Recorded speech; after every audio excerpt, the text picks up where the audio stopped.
धन्यवाद दोस्तों, एक बार फिर से शाम के समय में मैं आपके बीच में हाजिर हो चुका हूँ। शुभ संध्या के साथ सभी मित्र, दोस्त, छात्र छात्राएं, बहुत सारे लोग मेरे साथ जुड़े हुए हैं।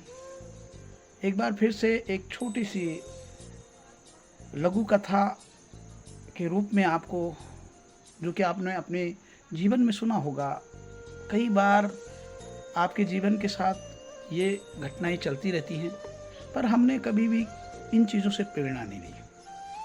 तो मेरा कहने का मतलब यह है कि जो भी एक अच्छे अनमोल वचन होते हैं, उनको अपने जीवन में ज़रूर कृतार्थ करना चाहिए, चरितार्थ करना चाहिए, तभी अपना जीवन सफल होता है।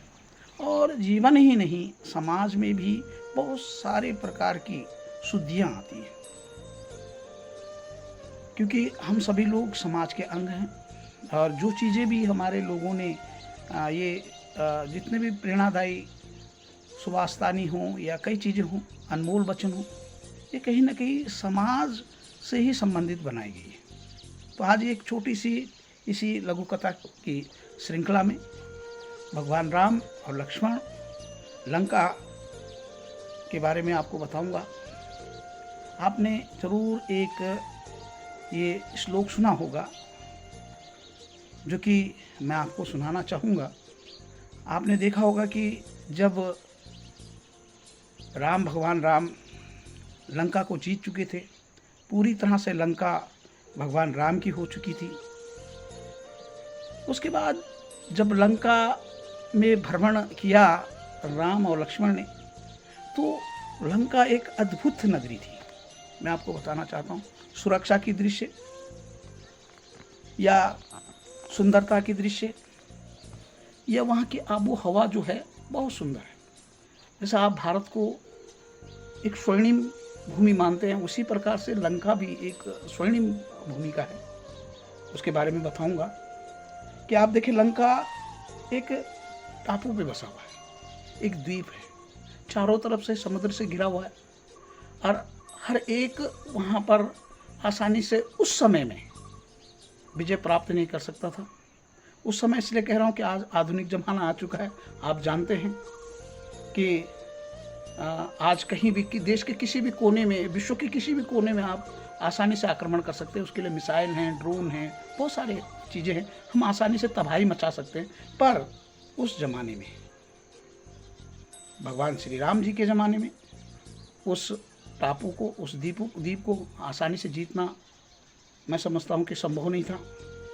और इसके साथ साथ लंका जो बनी हुई थी, क्योंकि लंका का जो आविष्कार किया, लंका जो गिफ्ट रूप में दी भगवान शिव ने दी विश्वकर्मा ऋषि जी के कारण, इसको बनाने का श्रेय आप जानते हैं, हमारे आप जानते हैं महान शिल्पी, देवताओं के महान शिल्पी, उनके द्वारा इसको बनाई गई थी। यानी कि विश्वकर्मा ने इसको बनाया था। और गिफ्ट स्वरूप, दान स्वरूप आपने देखा होगा कि भगवान शंकर ने विश्वकर्मा ऋषि को दिया था। विश्वकर्मा ऋषि यानी कि रावण के पिता। तो बहुत ही मैं समझता हूँ कि सुरक्षा की दृश्य या सस्य श्यामलम की दृश्य बहुत ही सुंदर लंका थी। और कौन भूल सकता है अशोक वाटिका। अशोक वाटिका ऐसा उद्यान था जहाँ पर 12 महीने फल फूल, जो भी अन्य चीज़ें होती हैं, वो सभी चीज़ें अशोक वाटिका में होती थी। अशोक वाटिका बहुत ही सुंदर जगह थी। एक बार उस वाटिका के अंदर जब कोई जाता था, फिर उसका मन नहीं करता था उस वाटिका से बाहर आए। आज आप हाइब्रिड देख रहे हैं, आजकल हाइब्रिड का जो ज़माना है, ये कहीं ना कहीं अशोक वाटिका की ही देन है। जो चीज़ उस उद्यान के अंदर थी, वो आज किसी उद्यान के अंदर आसानी से नहीं मिलती। बात आती है कि जब दोनों भाई घूम रहे थे, घूमे 2-4 दिन घूमे, उन्होंने देखा बड़ी सुंदर जगह है लंका। तो लक्ष्मण के मन में एक थोड़ा सा लोभ, लालच ही कहूँगा, एक जिज्ञासा जागी।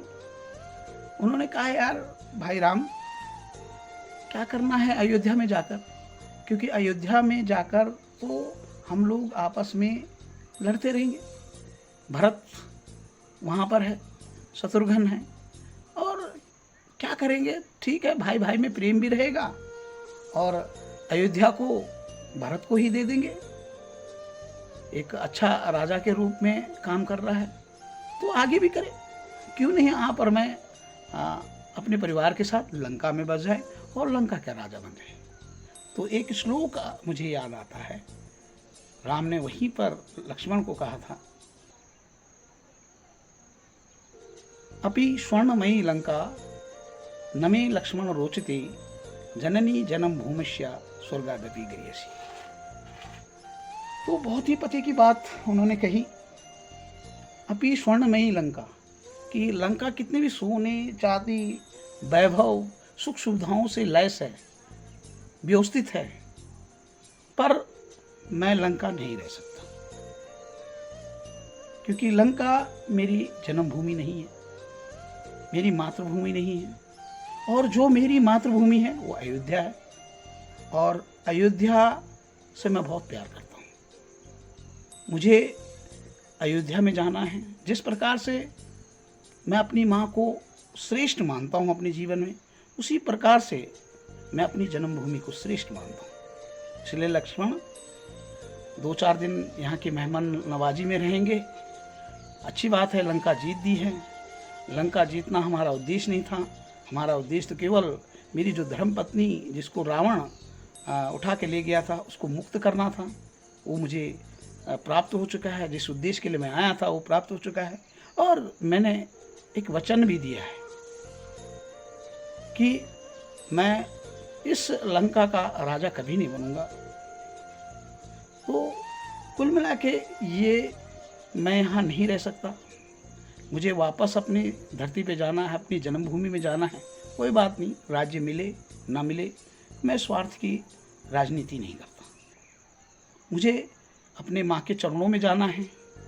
मेरी माँ के चरण यानी कि मेरी जो पैदा करने वाली माँ है, और जिस धरती में मैं पला हूँ वो मेरी अपनी माँ। तो मुझे वापस अयोध्या जाना है।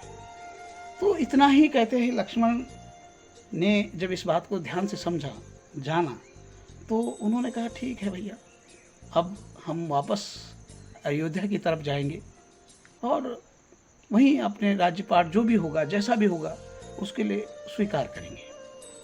तो एक छोटी सी लघु कथा थी। ये लघु कथा सुनाने का मेरा अभिप्राय यही है कि हर एक व्यक्ति को अपनी मातृभूमि से जुड़ना चाहिए। आज भले हमारे पास पैसा हो गया होगा, रुतबा हो गया होगा, कई चीज़ें हैं, धन वैभव हो गया होगा, सुख सुविधाएँ हमें प्राप्त हो रही होंगी, पर जहाँ पर हम जन्मे उस जन्मभूमि को कभी नहीं छोड़ना चाहिए। जुड़े रहें, अपने गांव गलियारों से जुड़े रहें, वर्ष भर में एक बार जरूर आएं, और आने के साथ साथ अपने जो आगामी पीढ़ी है, आपके बच्चे जो हैं, उनको भी अपने गांव को दिखाएं। अगर वो गांव में आएंगे तो निश्चित ये मान के चलें कि वो अपने गांव को जानने की कोशिश करेंगे। और यही नहीं, आपके जो भी भाई बंध है, रिश्तेदारी हैं, जो कि आजकल विशेष देखने को मिल रहा है, मैंने भी देखा है कि बाहर से हमारे भाइयों के बच्चे आते हैं या हमारे भाई लोग जो आते हैं, वो एक ही शब्द कहते हैं, उनको रटा रटाया रहता है, अंकल जी प्रणाम। कहीं मैं उनका भाई हूँ, कहीं उनका मैं ताऊ हूँ, उनको एक ही चीज़ दिखाई देती है, वो है अंकल। तो इस अंकल से कहीं ना कहीं जो हमारे संबंध है वो बहुत दूर होते जा रहे हैं।